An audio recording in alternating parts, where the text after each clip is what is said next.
Hi, I'm Crystal. Today I'm going to take my watercolor panel from earlier this month and turn it into some fun cards.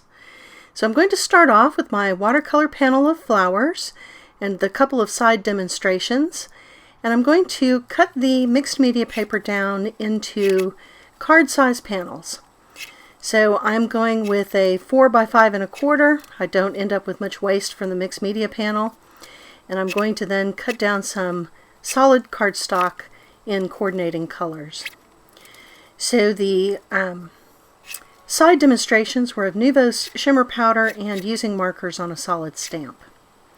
Once I've got these cut out, I'm going to get out the die cut machine and use some rectangular dies to cut some of the panels into different shapes.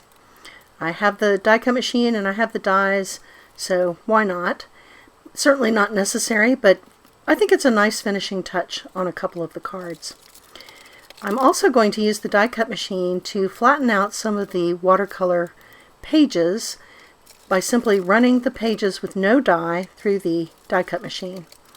This works really well in a laminator, or of course you can put them under a heavy book or something like that to flatten them out. I don't have the patience to tape the page down, but that is what real artists do. So I'm also cutting out some background rectangles in a nice light lemon color. This is my favorite yellow color, and it is probably the very last craft supply I have in my craft room from Creative Memories. That's how I started out in paper crafting in the 90s, was scrapbooking with Creative Memories. I think a lot of us did.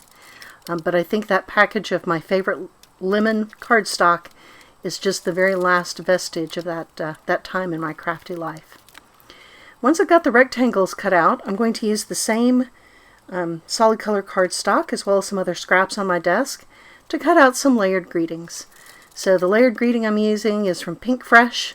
They have it on special right now. I think the set of 3 words is $4.50, so that's a deal.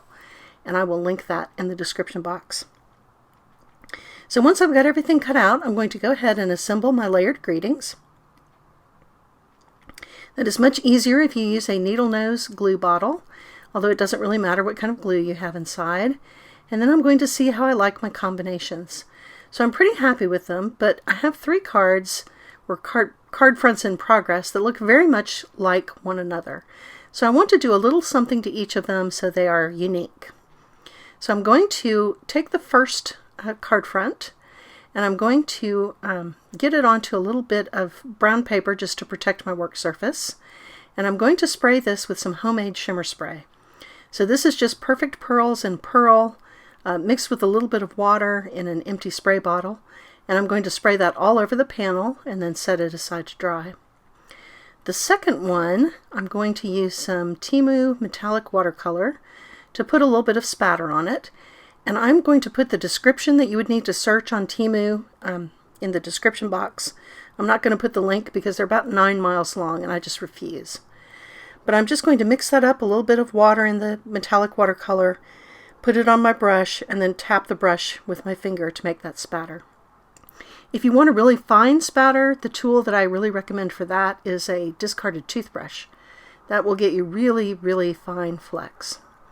So once I've got that spatter in place, I'm going to set that panel aside to dry as well. And I'm going to move on to the third one. So for this third one, I'm going to add a tiny little bit of a shadow to the flower. And I'm doing that with a blue-gray marker. This is a Tombow marker.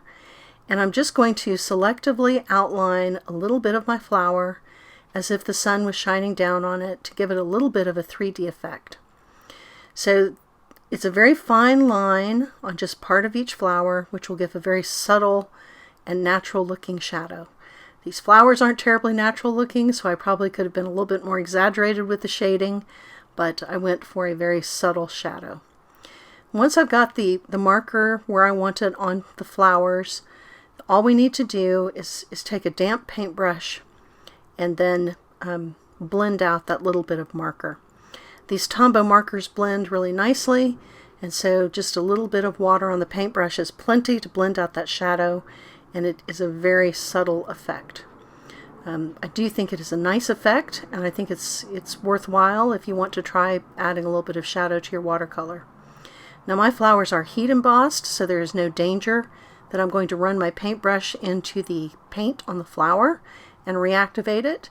But if you are watercoloring without a heat embossed dam between the inside and outside of the flower, you do want to be careful about reactivating that watercolor because it would be super easy to do. Once I've got all of the shadow blended out with my damp paintbrush, I'm going to set this aside to dry as well. Then I'm going to go ahead and assemble all of the cards. So let's take a look at those. This is the group of flower cards, and so this is the die cut layers with that finishing touch of the stitched edge. Then we've got the one with shimmer spray, which unfortunately does not really photograph well. Then we've got the spatter. And then finally we've got the flower card that has that little bit of shadow on it. Very subtle but nice effect, I think. Then I've got the other set of cards. This was the little side demonstrations, and so first I've got the ones with the Nuvo Shimmer Powder, and I think both of these need something, but I'm not sure what. So I am open to suggestions of what I could add to these, so drop something in the comment box if you have a suggestion. Thanks for joining me today.